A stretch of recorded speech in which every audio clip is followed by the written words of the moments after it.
Whispers in Brooklyn. Part 1. The Ordinary Beginning. I never thought I'd become the kind of man who doubts the person he loves. Brooklyn was still waking up that morning. The elevated train rattled past my apartment window, shaking the coffee in my mug. Sunlight spilled over the old brick buildings, giving them that reddish glow I loved about this part of New York. The street smelled faintly of fresh bagels from the shop downstairs, and the air carried the low hum of a city that never quite slept. Her name was Emily. We'd been together for 6 years, living in a rent-stabilized apartment that felt like ours from the very beginning. She had this quiet laugh, the kind you'd miss if you weren't listening closely, and a habit of stealing my hoodies even though she had a closet full of her own clothes. That morning, she was sitting at the kitchen table with her laptop open, her hair tied in a messy bun, still wearing my old Columbia University sweatshirt. I remember thinking how lucky I was. She looked up at me with a distracted smile, then quickly glanced back at her screen. "Big project?" I asked, pouring more coffee. "Yeah, just catching up on emails," she said. Her tone was flat, distracted, but I didn't think much of it. The truth is, at the time, I wasn't looking for signs. I wasn't counting the minutes she spent on her phone or noticing the way she sometimes avoided my eyes. We had our routines, our comfort zones, Friday night takeout, lazy Sundays in bed, and the occasional road trip upstate. Nothing in those early moments told me that our entire life together was quietly unraveling. But looking back, I realized that day was the first flicker, the tiniest shift in the air. Something was already in motion, and I was too comfortable to see it. Part 2. Subtle Cracks. 2 weeks later, Emily started staying late at work. She worked as a marketing manager for a mid-sized design agency in Manhattan. Long hours weren't exactly rare for her, but the way she explained them felt rehearsed. Always the same lines. "We're behind on a campaign. The client is a nightmare." One night, around 10 p.m., I called her just to ask if she wanted me to keep dinner warm. She didn't pick up. A few minutes later, I got a text. "In a meeting, can't talk. We'll be home late." That in itself wasn't strange, until I heard a faint background sound in the audio she accidentally sent me later that night. It was laughter. A man's laughter. I brushed it off. Told myself she was with coworkers. New York's advertising scene was small. Late-night brainstorming sessions were part of the deal. Still, I didn't like the way my chest tightened when I thought about it. Part 3. The Seed of Suspicion. The real crack appeared on a Sunday morning in late October. We were curled up on the couch, rain tapping against the window, watching a rerun of The Office. Emily's phone buzzed. She picked it up quickly, too quickly, and turned slightly away from me. Her thumbs flew across the screen. Then she put the phone face down on the coffee table. I told myself not to ask, but I did anyway. "Who was that?" She didn't look at me. "Just a coworker. Nothing important." The way she said it, light, casual, but with a certain tightness, stayed with me. And later, when she went to take a shower, I picked up her phone. I wasn't proud of it. I knew it was crossing a line. The screen was locked. She'd never had a passcode before. Part 4. The Investigation. That locked screen changed something in me. It was a small, silent confirmation that the trust we had, the unspoken ease of leaving our phones on the counter, our messages open, was gone. The next few days, I started paying closer attention. Not in an obvious way. I still kissed her goodbye in the mornings, still asked about her day, still laughed at her sarcastic remarks. But inside, my mind was cataloging things. Thursday night. She said she was going to a client dinner at a rooftop bar in Midtown. She left in a fitted black dress I'd never seen before. When I asked where she got it, she said, "It was on sale last month. You probably just forgot.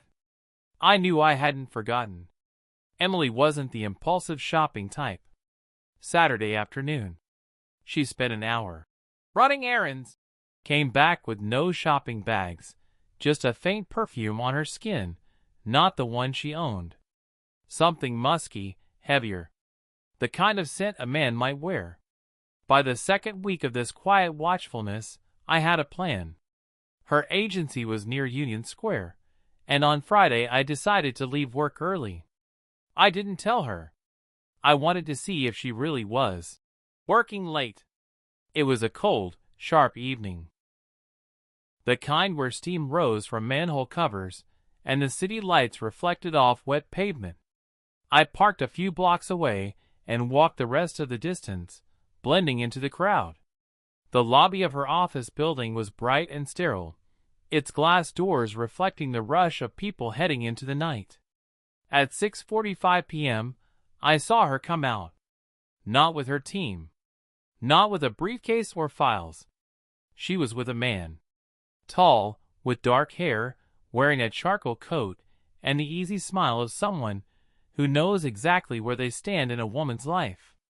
He leaned in close as they crossed the street, his hand brushing her lower back in a way that wasn't friendly, wasn't professional. My stomach felt like it had been hit with a fist. I didn't follow them, not that night. I wasn't ready to see more. Instead, I stood there in the shadow of a bus shelter, my breath clouding in front of me, while the two of them disappeared into the glowing streets of Manhattan. Part 5. The Truth Revealed. Once you see something like that, you can't unsee it. Over the next week, I barely slept. My mind kept replaying that moment, the hand on her back, her laugh, the way she leaned toward him. The final proof came by accident. On Tuesday, I came home earlier than usual.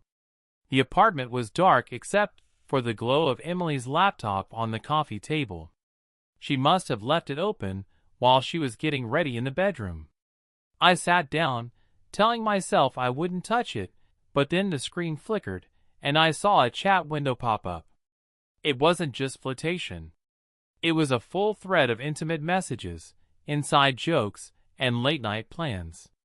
His name was Jason, and he worked at some tech startup downtown.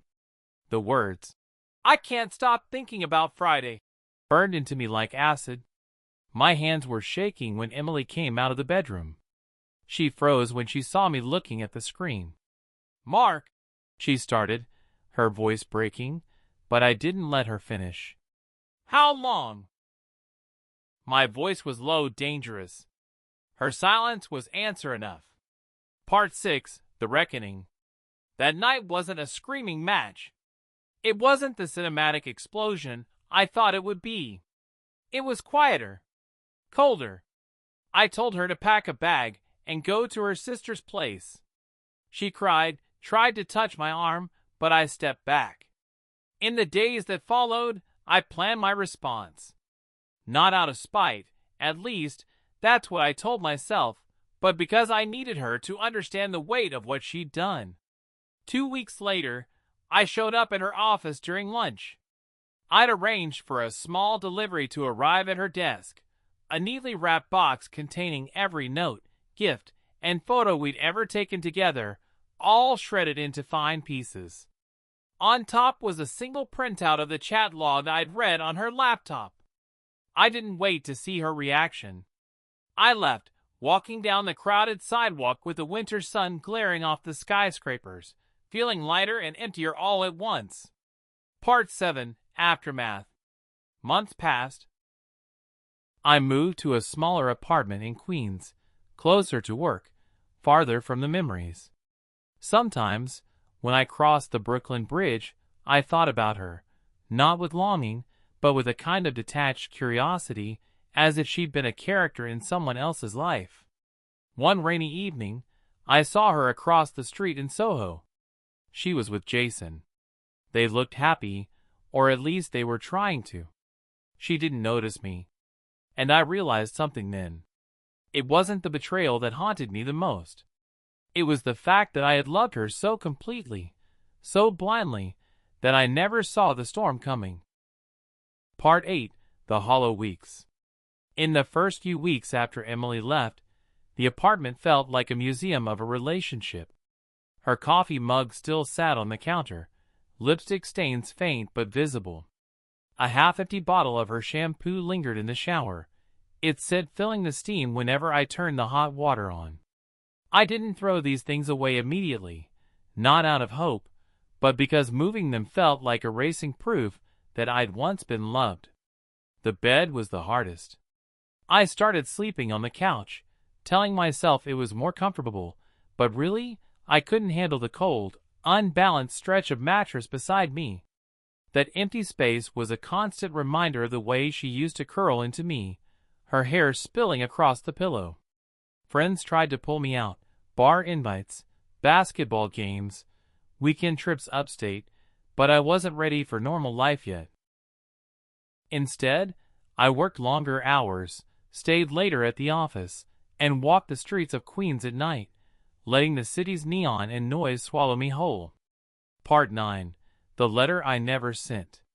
One night, in early February, I sat at my kitchen table with a glass of bourbon and started writing a letter to Emily. It wasn't an apology, and it wasn't a plea. It was an autopsy.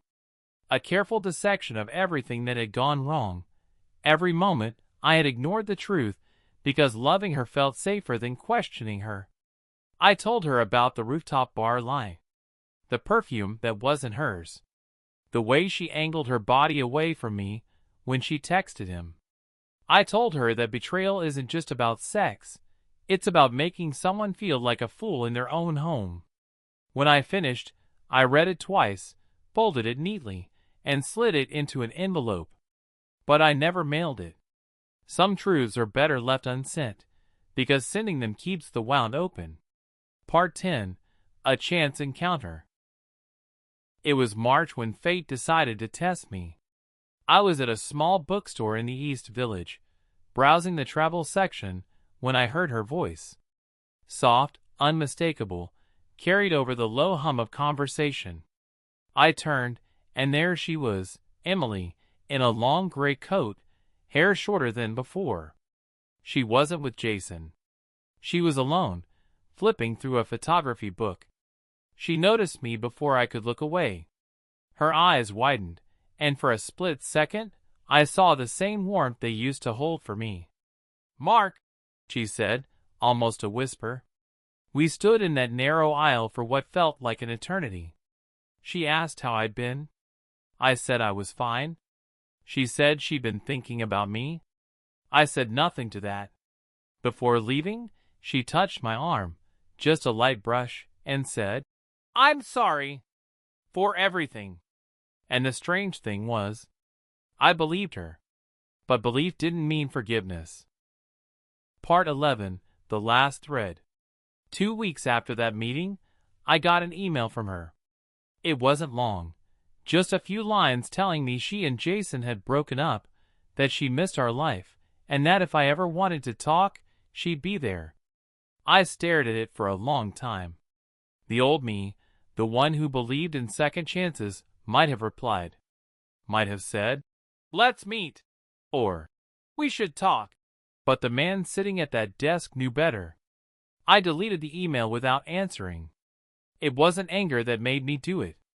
It was the quiet certainty that some doors, once closed, should never be reopened. Part 12. Moving on. By summer, I'd moved into a loft in Long Island City. Big windows, brick walls, sunlight pouring in every morning. I started dating again. Nothing serious, just dinners and walks along the East River. My laughter came easier. The city felt alive again. Sometimes, when I crossed into Brooklyn, I thought about how love can shift overnight, how someone can go from being your safe place to the reason you don't sleep at night. But I didn't linger on it. I wasn't chasing closure anymore. I already had it, not from her apology, not from revenge, but from the quiet, stubborn truth that I had survived her. Part 13. Ghosts in the City. By autumn, I thought I'd outrun the ghosts. The air turned crisp. Leaves along the East River went from green to fire orange, and the city's skyline glowed gold in the late afternoon. I was seeing someone casually, Rachel, a photographer who had a habit of stopping mid-conversation to capture a perfect shot of light hitting a building. One Saturday, we were walking through Chelsea Market when I saw him. Jason. He was sitting alone at a coffee stall, hunched over his phone. His hair was longer, his coat rumpled, a man who had clearly been on the losing side of something. I might have walked past without a second thought, but then he looked up, and recognition passed between us like a flicker of heat. For a moment, I imagined walking over, telling him exactly what his affair had cost me. But then I realized I didn't need to. His eyes already carried their own punishment. Part 14. The Call. That night, my phone rang from a number I didn't recognize. It was Emily. Her voice was quieter than I remembered, almost hesitant. "I heard you saw Jason," she said. "I didn't speak to him," I replied. There was a pause. Then, "He's not who I thought he was. None of it was." I didn't answer right away. Part of me wanted to say, "Now you know how it feels." Instead, I said, "Emily, I hope you figure out what you want. But I'm not part of that anymore." She whispered something. Maybe, I know maybe. "I'm sorry," and hung up. Part 15. The Test. A few weeks later, Rachel invited me to a gallery opening in Tribeca. The room buzzed with soft jazz and the clink of champagne glasses. Halfway through the evening, I caught sight of Emily at the far end of the gallery. Alone this time, dressed in black, studying a painting like it was a mirror she couldn't look away from. She didn't see me, or maybe she did and chose not to approach. Either way, I felt no pull toward her, no ache in my chest. Just a strange, distant gratitude for everything her betrayal had forced me to learn. Rachel slipped her arm through mine, asking what I thought of the art. I looked at her, at the way the light caught in her hair, and realized I was exactly where I was supposed to be. Part 16. The Quiet Ending. The final time I ever heard about Emily was almost a year later. A mutual friend mentioned she had moved to Chicago, working for some new agency. I didn't ask for more details. Whatever her life looked like now, it wasn't mine to know. Some nights, walking home across the Queensboro Bridge, I'd look at the skyline and think about how the city held 1,000 versions of me. The man who trusted too easily, the man who doubted, the man who watched from a bus shelter as the woman he loved walked away with someone else. But those were just echoes. The man crossing the bridge was someone new. Someone who understood that losing the wrong person was its own kind of victory. Part 17. 1 year later. A year changes everything and nothing. I'd moved into a new apartment near Hunters Point, with tall windows facing the East River. The skyline became my clock. Mornings lit up by the sun spilling over Manhattan, nights stitched together by bridges strung in golden light. Rachel and I had lasted about 6 months before drifting apart. It wasn't dramatic. No slammed doors, no broken plates. Just the quiet truth that we were better as friends. I'd gotten used to my own company again. Some nights I cooked elaborate meals, pouring wine for one. Other nights I sat on the fire escape with a beer, watching the city breathe. I wasn't lonely, but I wasn't chasing anyone either. Part 18. The Message in the Crowd. It was a cold evening in December when I was cutting through Times Square, a place I usually avoided. The chaos of tourists, flashing billboards, and costumed street performers wasn't my scene. But that night, I was meeting a client nearby, so I took the shortcut. That's when I saw her. Emily. Not in person, but on a giant LED billboard. It was an ad for a marketing campaign, and there she was, smiling beside a team of creative directors, her name in small white text at the bottom. I stood there in the middle of the crowd, staring up at her face while people brushed past me. She looked older, sharper, like someone who had burned through a few lives to get where she was. I didn't feel anger. I didn't feel longing. Just a strange, quiet acknowledgement. We made each other into people we no longer recognize. Part 19, Chicago. A month later, work sent me to Chicago for a conference. I'd never been, and I figured I'd spend the trip focused on presentations and hotel dinners. But one afternoon, while walking along Michigan Avenue, I passed a cafe and saw her inside. Emily? She was sitting by the window, laptop open, hair tucked behind one ear. She didn't see me. I could have gone in, tapped the glass, forced a reunion neither of us needed. But instead, I kept walking, my reflection blending with the cold city glass. That was the moment I knew I'd truly moved on. Not because I didn't care, but because I no longer needed to be seen by her. Part 20. What Remains. Years later, I still tell the story sometimes, not to dwell on the pain, but because people need to hear what it's like when love curdles into betrayal. I tell them the truth. That it doesn't happen in one blow, but in slow, almost invisible cuts. That by the time you finally notice the wound, it's already deep.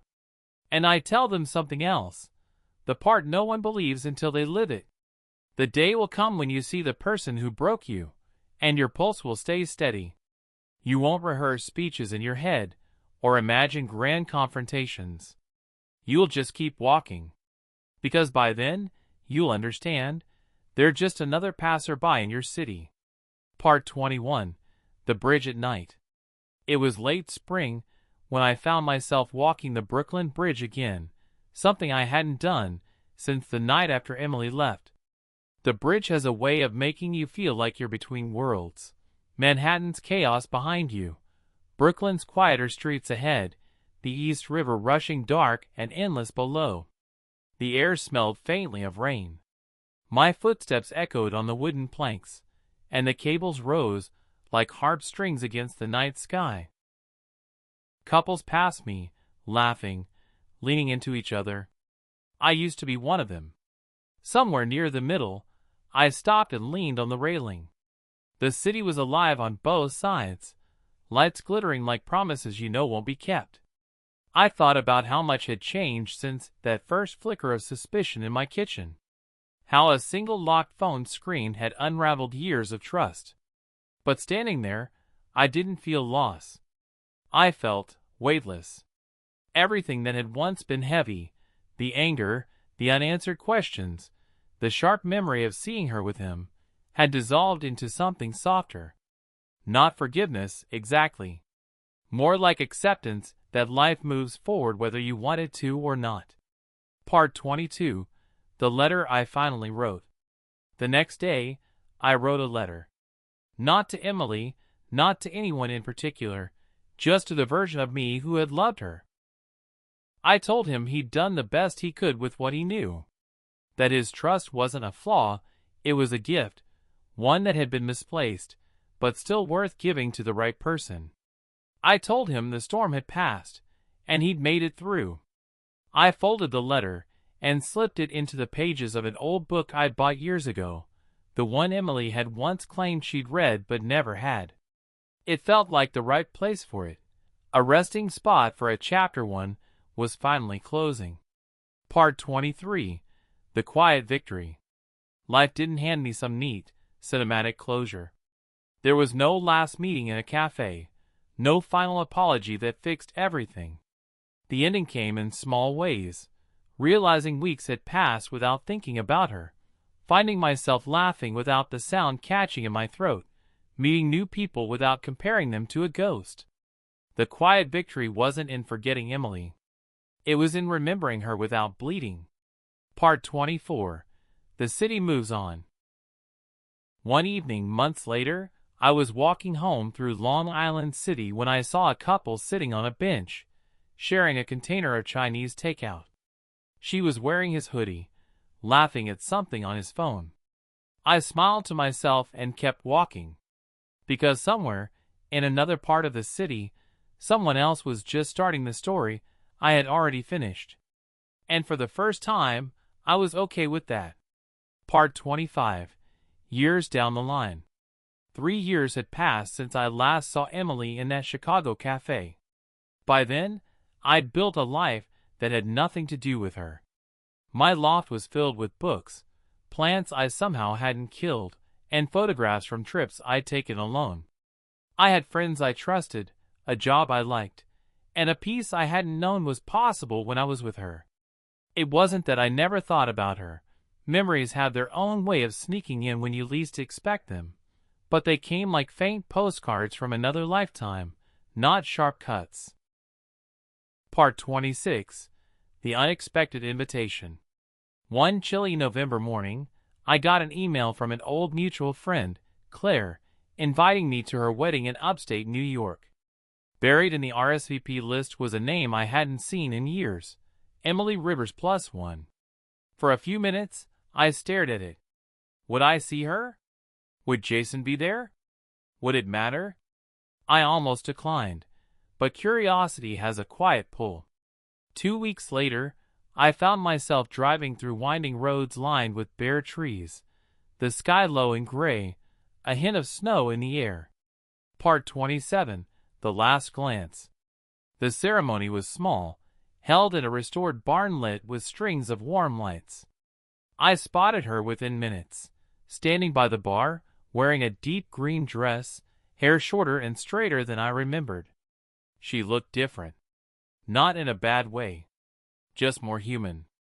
Less like the figure I'd carried in my memory, more like someone who had made her own share of mistakes and carried them with her. We didn't speak during the reception. Once, our eyes met across the room, and we exchanged a brief, almost imperceptible nod, not of forgiveness, not of rekindled affection, but of mutual recognition. We survived each other. By the time the dancing started, she was gone. I didn't see her leave. Part 28. Driving home. On the drive back to the city, snow began to fall in lazy spirals, catching in the headlights. The road was quiet, the world muffled. I thought about how strange it was that the person who had once consumed my every thought was now just a passing presence at a wedding. No drama. No tension. Just two people who had loved and hurt and moved on. The skyline appeared in the distance as I crossed back into Queens, and for the first time in years, I didn't feel like I was carrying any of her with me. Part 29. Epilogue. What betrayal leaves behind. People think betrayal leaves you with hate. It doesn't. Not if you let time do its work. What it leaves behind is a kind of clarity you can't buy, can't fake, can't learn in any other way. It teaches you how fragile trust is, how it's built one small act at a time, and how one lie, one touch, one half-truth can knock it all down. It teaches you how to read the silences between words, the way someone's eyes slide away at the wrong moment. But the most important thing it teaches is this. You are not defined by what someone did to you. When I think about Emily now, I don't think about the rooftop lie, or the man's hand on her back, or the night I told her to pack a bag. I think about walking the Brooklyn Bridge at night, feeling the wind on my face, realizing I was free in a way I hadn't been in years. I think about the fact that the worst thing that happened to me became the reason I learned who I actually was. And maybe that's the only kind of revenge that matters, living well enough that the person who broke you becomes nothing more than a story you once told.